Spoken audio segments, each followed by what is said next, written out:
Hello friends, तो आज की इस वीडियो में मैं आपके साथ डिस्कस करने वाली हूँ difference between ITR V and ITR acknowledgement, यानी कि income tax return verification and income tax return acknowledgement में क्या डिफरेंस होता है। क्योंकि हमारे इंडिया में काफ़ी सारे ऐसे टैक्स पेयर होते हैं जो कि अपनी आईटीआर को सबमिट तो कर देते हैं, लेकिन उस आईटीआर को ई वेरीफाई करना भूल जाते हैं और उनको लगता है कि हमारी आईटीआर सक्सेसफुली प्रोसेस हो गई है। तो अगर आप भी ऐसा सोचते हैं तो आप बिल्कुल गलत सोचते हैं, क्योंकि जब तक आप अपनी आईटीआर को ई वेरीफाई नहीं करते हैं तो यही माना जाएगा कि आपने कोई भी आईटीआर फाइल नहीं की है, यानी कि आपके द्वारा जो आईटीआर फाइल की जाती है वो आईटीआर आपकी इनवैलिड आईटीआर मानी जाएगी और ना ही उस आईटीआर को फर्दर इनकम टैक्स डिपार्टमेंट के द्वारा प्रोसेस किया जाएगा। तो इस तरीके से फाइनेंशियल ईयर 25-26 में यदि आप भी अपनी आईटीआर किसी भी टैक्स कंसल्टेंट से या किसी प्रोफेशनल से या फिर अपने किसी भी फ्रेंड्स या रिलेटिव से फाइल कराते हैं तो फाइल कराने के बाद में एक बार आप उनसे एक्नॉलेजमेंट जरूर लें, क्योंकि उस एक्नॉलेजमेंट से ही आपको पता चल जाएगा कि आपकी आईटीआर जो है वो ई वेरीफाई हुई है या नहीं हुई है। तो चलिए जान लेते हैं आज की इस वीडियो में डिटेल में कि जब आप अपनी आईटीआर को ई वेरीफाई कर देते हैं और उसके बाद में जो आपको एक्नॉलेजमेंट रिसीव होती है तो उस एक्नॉलेजमेंट में आपको कौन कौन सी इन्फॉर्मेशन है जो कि प्रोवाइड की जाती है। तो वीडियो आपके लिए काफ़ी यूजफुल होने वाली है, इसलिए आप खुद तो देख ही रहे हैं, आप और भी पर्सन को शेयर कर सकते हैं। Difference between ITR V and ITR acknowledgement. तो जब भी आप अपनी आईटीआर फाइल करते हैं तो आईटीआर फाइल करने से पहले आपको आईटीआर वी और आईटीआर एक्नॉलेजमेंट में मेन डिफरेंस क्या होता है उसके बारे में जरूर पता होना चाहिए। तो इस तरीके से आईटीआर वी का मतलब होता है income tax return verification form, और जो आईटीआर एक्नॉलेजमेंट होती है उसका मतलब होता है receipt of the return filing, यानी कि आपके द्वारा जो आईटीआर फाइल की जाती है तो फाइल करने के बाद में इनकम टैक्स डिपार्टमेंट की तरफ से आपको एक रिसिप्ट है जो कि प्रोवाइड की जाती है, जिसे आईटीआर एक्नॉलेजमेंट बोला जाता है। नेक्स्ट है पर्पस। अब यदि मान लो आप अपनी आईटीआर फाइल कर देते हैं लेकिन उस आईटीआर को इलेक्ट्रॉनिकली ई वेरीफाई नहीं करते हैं तो उस केस में आईटीआर वी का यूज वेरीफाई करने के लिए किया जाता है, जबकि आईटीआर एक्नॉलेजमेंट एक प्रूफ होता है कि आपने अपनी आईटीआर सक्सेसफुली ई वेरीफाई कर दी है। नेक्स्ट है जनरेटेड व्हेन। तो अब आपको आईटीआर भी कब जनरेट की जाती है, तो यदि मान लो आप अपनी आईटीआर को सबमिट कर देते हैं लेकिन अगर उसे ई वेरीफाई नहीं करते हैं तो उस केस में आपको आईटीआर भी जनरेट की जाती है। लेकिन यदि मान लो आप अपनी आईटीआर को सबमिट भी कर देते हैं और उसे ई वेरीफाई भी कर देते हैं तो ई वेरीफाई करने के बाद में आपको डिपार्टमेंट की तरफ से आईटीआर एक्नॉलेजमेंट जनरेट की जाती है। नेक्स्ट है ई वेरिफिकेशन। अब यदि मान लो आप अपनी आईटीआर को फाइल करने के बाद में उसे इमीडिएटली ई वेरीफाई कर देते हैं तो उस केस में आपको आईटीआर वी की जो कॉपी होती है वो डिपार्टमेंट को सेंड करने की रिक्वायरमेंट नहीं रहती है, जबकि आईटीआर एक्नॉलेजमेंट जो होती है वो आपके आईटीआर फाइलिंग का रिकॉर्ड होती है। नेक्स्ट है फिजिकल सबमिशन।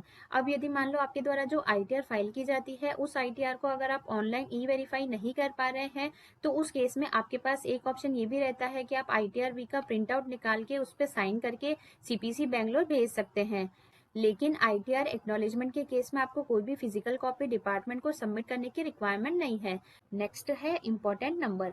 तो जब आप अपनी आईटीआर फाइल कर देते हैं तो आईटीआर फाइल करने के बाद में डिपार्टमेंट के द्वारा जो आपको आईटीआर वी या आईटीआर एक्नॉलेजमेंट जनरेट की जाती है उस पर आपको एक इम्पोर्टेंट नंबर भी प्रोवाइड किए जाते हैं, जिसे एक्नॉलेजमेंट नंबर बोलते हैं।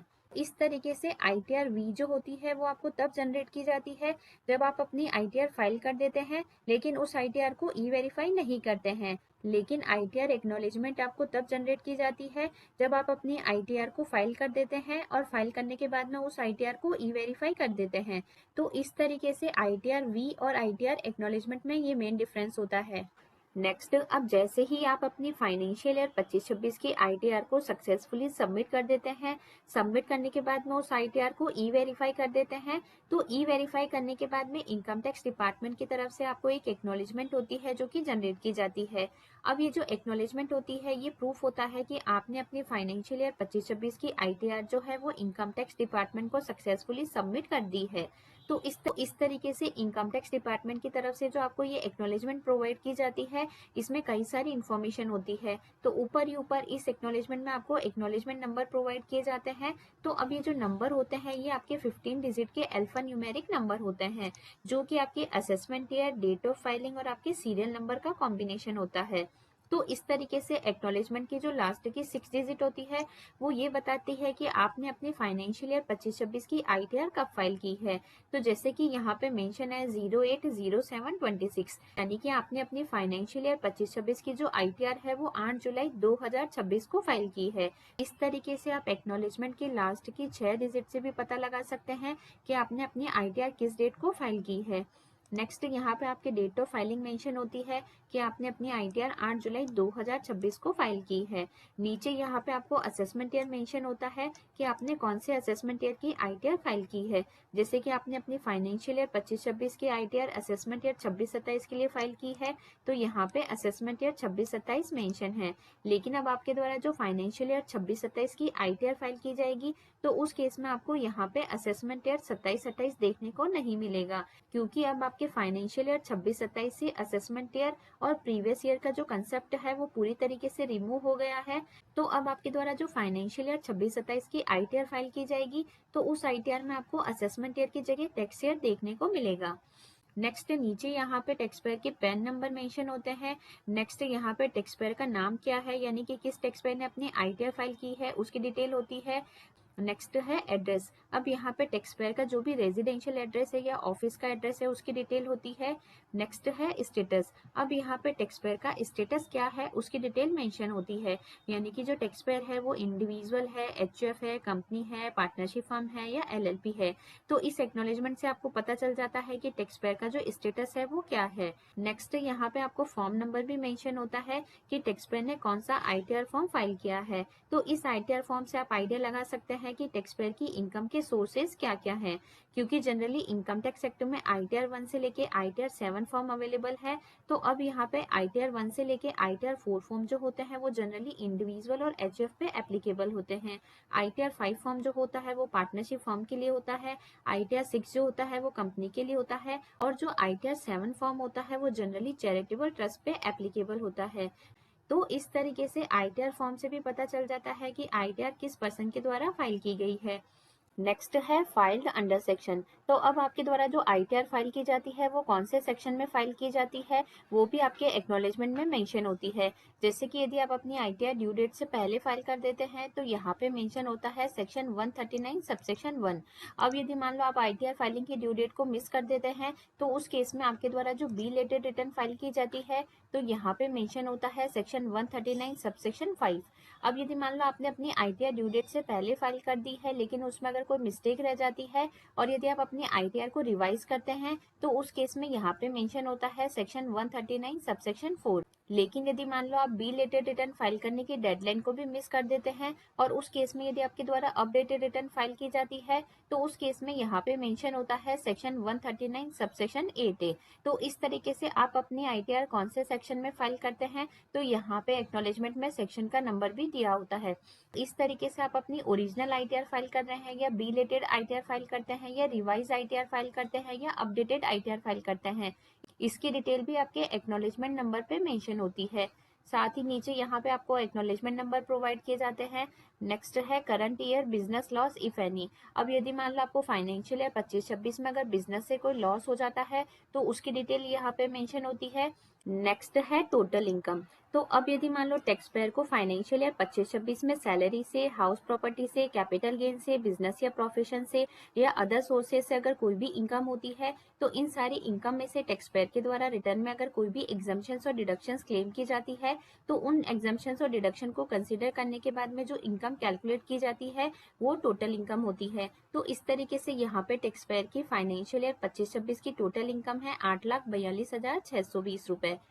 नेक्स्ट है book profit under MAT where applicable.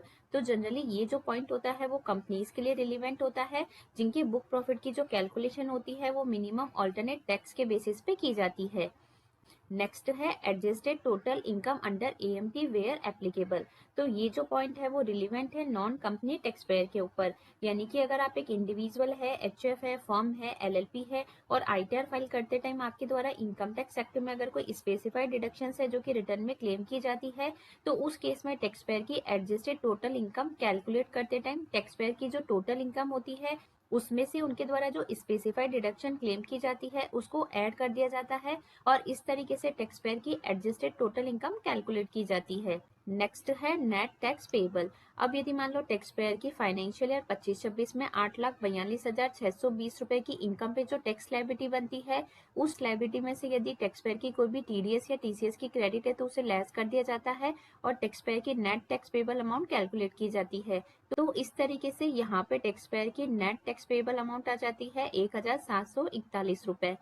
Next है इंटरेस्ट एंड फी पेबल। अब यदि मान लो टैक्स पेयर पे एडवांस टैक्स पे करने के प्रोविजन एप्लीकेबल होते हैं और टैक्स पेयर के द्वारा यदि अपनी एडवांस टैक्स की इंस्टॉलमेंट का पेमेंट टाइमली गवर्नमेंट को नहीं किया जाता है या फिर कम टैक्स का पेमेंट गवर्नमेंट को किया जाता है, तो उस केस में जितना टैक्स कम पे किया जाता है उस पे इंटरेस्ट का पेमेंट भी गवर्नमेंट को करना होता है। या फिर मान लो टैक्स पेयर के द्वारा अपनी आईटीआर ड्यू डेट के बाद में फाइल की जाती है और उनकी यदि कोई टैक्स लायबिलिटी बनती है तो उस केस में उन्हें जितनी टैक्स लायबिलिटी बनती है उस पे इंटरेस्ट का पेमेंट भी गवर्नमेंट को करना होता है।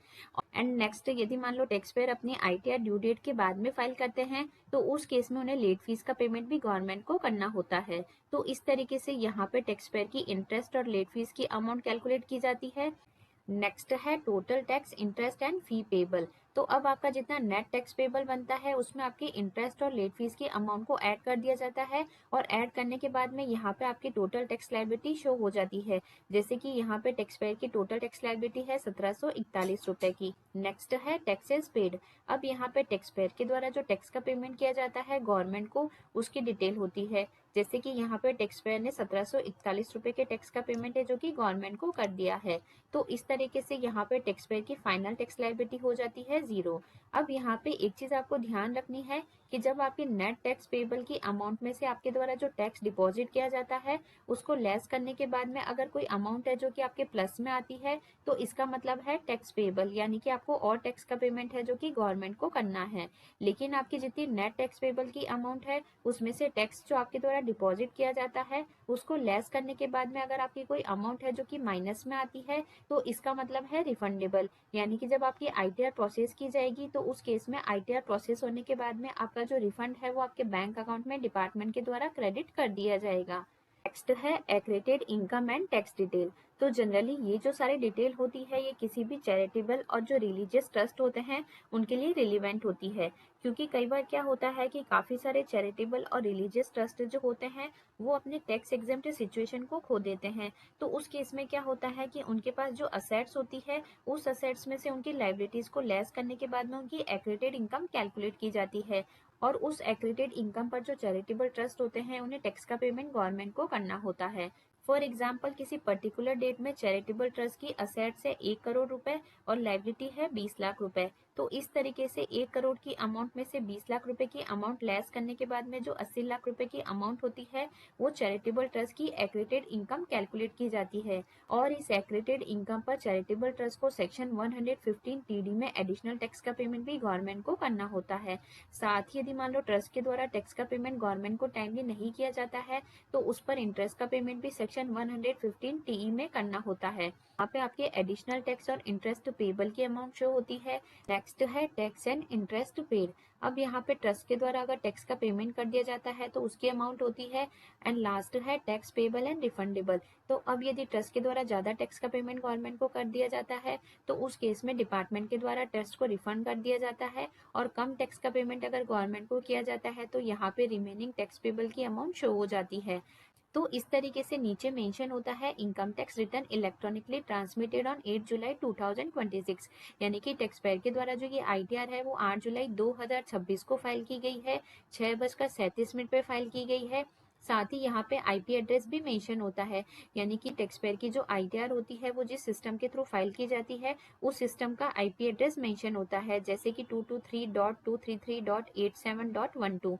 नेक्स्ट जिस टैक्स पेयर के द्वारा अपनी आईटीआर को वेरीफाई किया गया है उसका नेम होता है, उसके पैन नंबर मेंशन होते हैं, किस डेट को फाइल की गई है, इलेक्ट्रॉनिक वेरिफिकेशन कोड मेंशन होते हैं। साथ ही टैक्स पेयर के द्वारा जो आईटीआर ई वेरीफाई की गई है वो कौन से मोड में की गई है तो उसकी डिटेल भी मेंशन होती है। जैसे कि यहाँ पे टैक्स पेयर के द्वारा अपनी ITR जो है वो आधार OTP के थ्रू E-वेरीफाई की गई है। अब यदि मान लो टैक्स पेयर ने अपनी ITR यदि बैंक EBC के थ्रू कर रखी है या DSC के थ्रू कर रखी है या डीमैट अकाउंट के थ्रू कर रखी है, तो जिस मोड के थ्रू टैक्स पेयर के द्वारा ITR E-वेरीफाई की जाती है उसकी डिटेल यहाँ पे मेंशन होती है।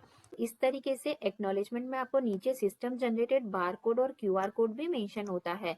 तो ये जो QR कोड होता है ये आपका मशीन रीडेबल कोड होता है, यानी कि इसका यूज जो होता है वो डिपार्टमेंट के द्वारा किसी भी डॉक्यूमेंट के आइडेंटिफिकेशन के लिए, ट्रैकिंग के लिए और वेरिफिकेशन प्रोसेस के लिए यूज किया जाता है। साथ ही नीचे आपको एक यूनिक कोड भी मेंशन होता है। तो ये जो यूनिक कोड होता है इसमें आगे की जो आपकी 9 डिजिट होती है वो आपके पैन नंबर होते हैं। नेक्स्ट की 2 डिजिट को छोड़ने के बाद में आगे की जो 15 डिजिट होती है वो आपके एक्नॉलेजमेंट नंबर होते हैं। एंड लास्ट की जो डिजिट होती है ये आपके सिस्टम जनरेटेड यूनिक इन्फॉर्मेशन होती है। तो इस तरीके से ये एनकोडेड इन्फॉर्मेशन होती है जिसमें डिपार्टमेंट का सिस्टम उस डॉक्यूमेंट को आइडेंटिफाई कर सकता है।